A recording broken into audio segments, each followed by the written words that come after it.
Welcome to this deep dive explanation. I'm genuinely glad you're here because today we're starting what I think of as a precise and extremely important financial rescue path. Listen, if you receive a pension, I need your full attention. Most of what you've read in standard retirement books does not apply to you. Yes, even the famous 4% rule, common withdrawal advice, and broad tax rules of thumb were not built with pension households in mind. If you have a pension, the IRS treats your finances very differently than it treats most other retirees in the United States. Your situation is not the same as someone living off a 401k. It's also not the same as someone scraping by on Social Security alone. And honestly, very few people, including plenty of paid accountants, fully understand what that means for your taxes. So today, we're going to break the illusion around pension taxation wide open. And to see why the advice is so misleading, you only have to look at the numbers. Only about 14% of private sector workers still have a real traditional pension today. Compare that to the public sector, where roughly 86% of state and local government workers still receive one. So if you're watching this and you either have a pension coming or you're already collecting it, you're part of a very small, very specific, and often misunderstood group. You're uncommon. The financial industry doesn't usually build mainstream guidance for a 14% minority because there isn't enough incentive to mass produce specialized advice. But today, we're throwing out the generic approach and working with practical real-world numbers. All right, let's begin. Here's our plan for today. We'll cover number 1, the truth about pension taxes. Number 2, the Social Security complication. Number 3, RMDs and Roth conversion strategies. Number 4, the hidden Medicare surcharges. Number 5, the lump sum versus monthly payment choice. And finally, number 6, your updated retirement framework. Let's jump in. Trap number 1, how pension income is taxed and why where you live matters. One of the biggest misunderstandings is the belief that pension income is mostly tax-free because you contributed during your working years. Let's correct that right now.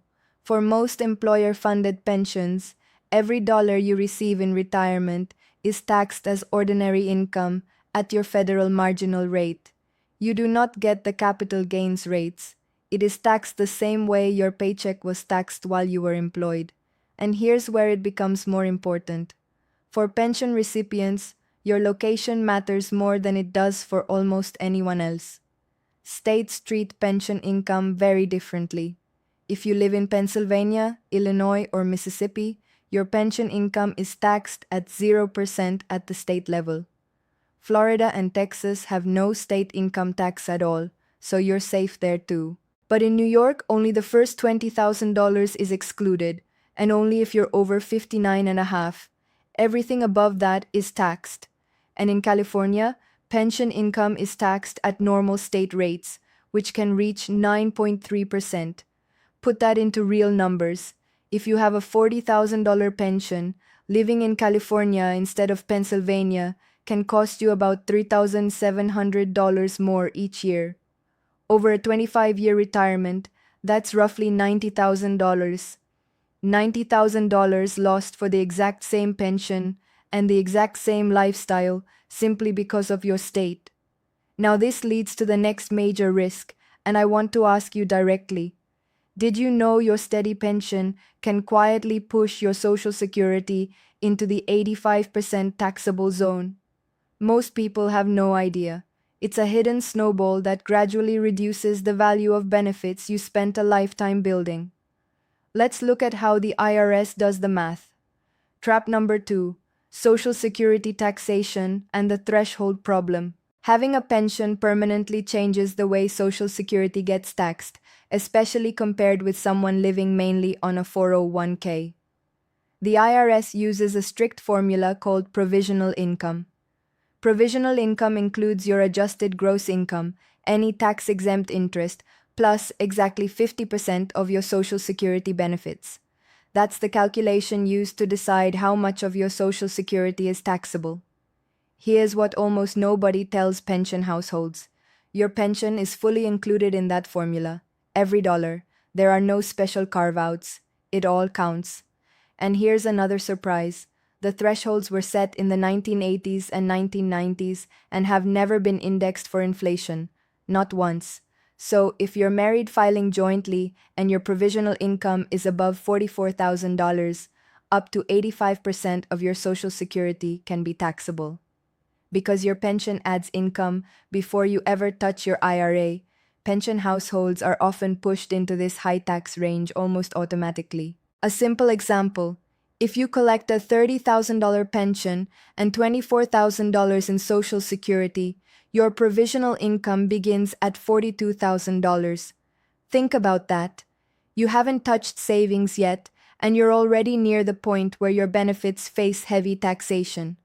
Someone without a pension can cut IRA withdrawals to stay under the line. With a pension, you don't have that option. The income is fixed. You can't switch it off. Now let's move into trap number 3, RMDs and Roth conversions, especially the missing gap years. Trap number 3, RMDs, Roth conversions, and why low-income years may not exist for you. A lot of retirement advisors push Roth conversions during low-income years early in retirement, but for pension recipients, those low-income years often don't happen. The minute you retire, your pension starts, and your income stays elevated. That can lock you into a higher effective bracket from day one. So why would you even do a Roth conversion? The answer isn't chasing low rates. It's preventing bigger problems later. Once you reach age 73, required minimum distributions begin. The IRS forces withdrawals from traditional IRAs each year, and you don't get to opt out. Those withdrawals stack on top of pension and Social Security income. Example: with a $400,000 IRA, you might be required to withdraw about $15,000 at age 73. By age 80, it might rise to $25,000. By age 90, the percentage can exceed 12% of the balance. Suddenly, you may be reporting $60,000 to $70,000 of taxable income, whether you need it or not. So for pension households, Roth conversions aren't about winning today's lowest bracket. They're about paying a known amount now to reduce the damage of large forced withdrawals later. Now we move to trap number 4, hidden Medicare surcharges, IRMAA. Trap number 4, IRMAA and the Medicare income landmines. When you start making tax moves like Roth conversions, you have to watch Medicare thresholds too. IRMAA stands for Income-Related Monthly Adjustment Amount. It's basically an added Medicare cost when your income crosses certain limits. For example, if a married couple filing jointly goes above roughly $218,000, Medicare Part B premiums can rise sharply. A standard premium around $230 could jump to more than $600 per person. Because a pension creates a high baseline income, even a normal Roth conversion can push you into that higher IRMAA bracket. And the 2-year look back makes it even trickier.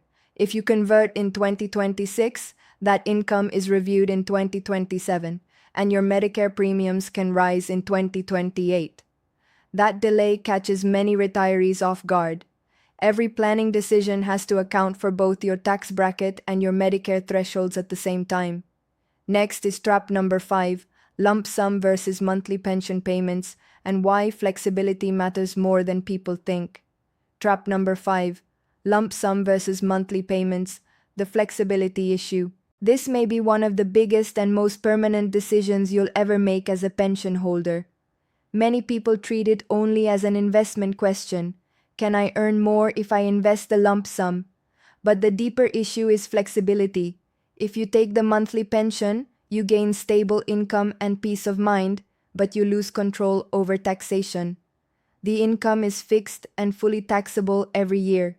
If you take a lump sum and roll it into an IRA, you gain control over timing.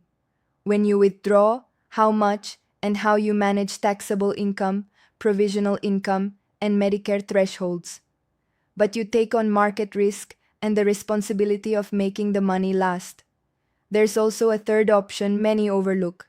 Some plans allow a split, partial lump sum with a reduced monthly pension. That hybrid can give you both stability and flexibility. Always ask your plan administrator if this is available. Finally, we reach Section 6, your updated retirement framework and asset liability matching. Section 6, your updated retirement framework, matching income to needs. Now that we've covered the risks, let's focus on the solution.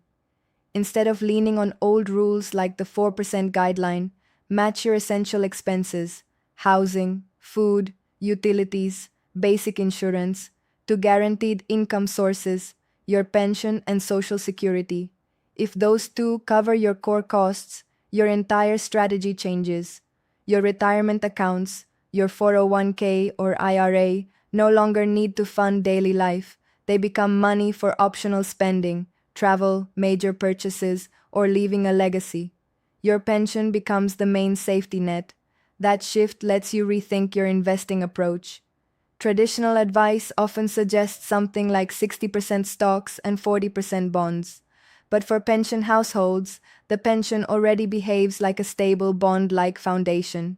That means you may be able to take more risk with investments.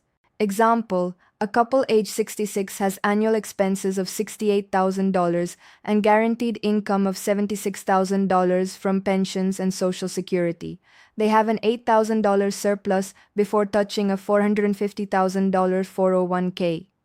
Because essentials are covered, they might choose a more growth-oriented allocation like 80% stocks and 20% bonds. If markets fall, their base lifestyle still holds.